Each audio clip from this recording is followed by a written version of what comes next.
Ever considered raising chickens in your own backyard? I'm in Carmel Valley at the McFam farm, and today we're gonna learn how to raise chickens, and I'm excited. Let's go.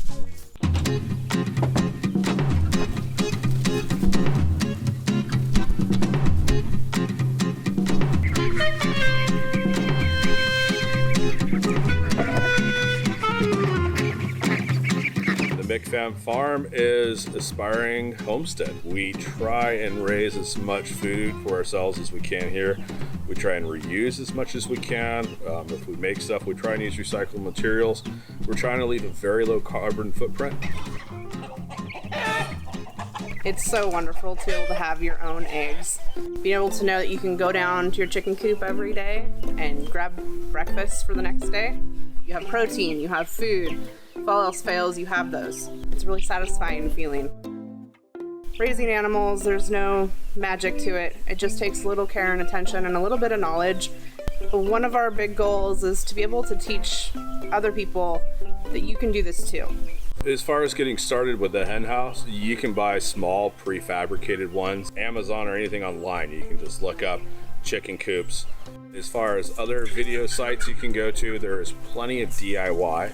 What a chicken coop really needs is roughly 2 square foot per chicken.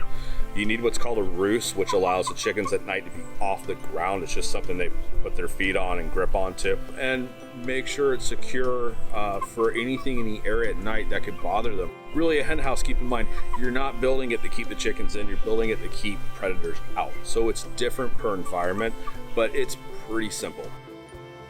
The McFam farm has approximately 60 chickens, and that adds up to a lot of eggs. Per week, you're probably gonna average about 4 or 5 eggs per chicken. As you can see, we've got some green, some blue, some nice little tan. We've even got a little bit of darker brown. Everything's exactly the same inside. It doesn't add different nutritional value or anything like that. They're just pretty, and you get them from different breeds of chickens. So one of the things we like to do with our chickens is have nesting box herbs. These are real simple herbs. A lot of them you can get right out of your own garden. We have calendula, lavender, a little California sagebrush, some lemon balm, mint, and a few other things in here. And they serve a couple of purposes. One is they help with preventing lice and mites because of some of the ingredients we've added. The other is it just makes a nice relaxing, calming space for chickens to go and lay their eggs. And a lot of that we can grow right in our garden. You can grow in your garden as well, or you can go to our website and buy some for yourself as well. Iris says raising chickens can be a family affair. It's a great learning opportunity for kids. And ducks like to hang out with chickens too.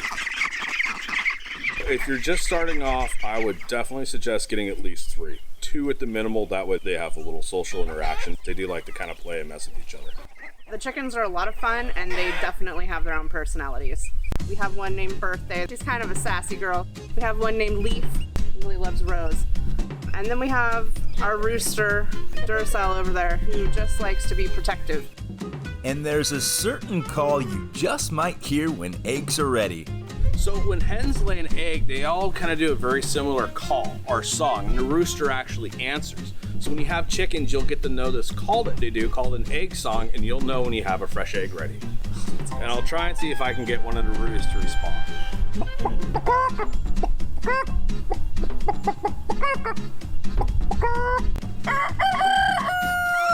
Cracking an egg, farm fresh or store-bought, anything that's going to get you in trouble for the most part is going to be on the outside of the shell. So if you crack your eggs on the rim of the bowl like that, this rim is shoving the eggs or the shell into the egg. That's where your contaminant is. What you want to do is a flat crack on the surface like that and leave as little egg as possible touching the shell. And that's a farm fresh egg. You know, it's a much different color.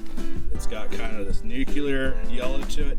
If you notice right here, that small little bullseye, that tells you that egg is fertilized.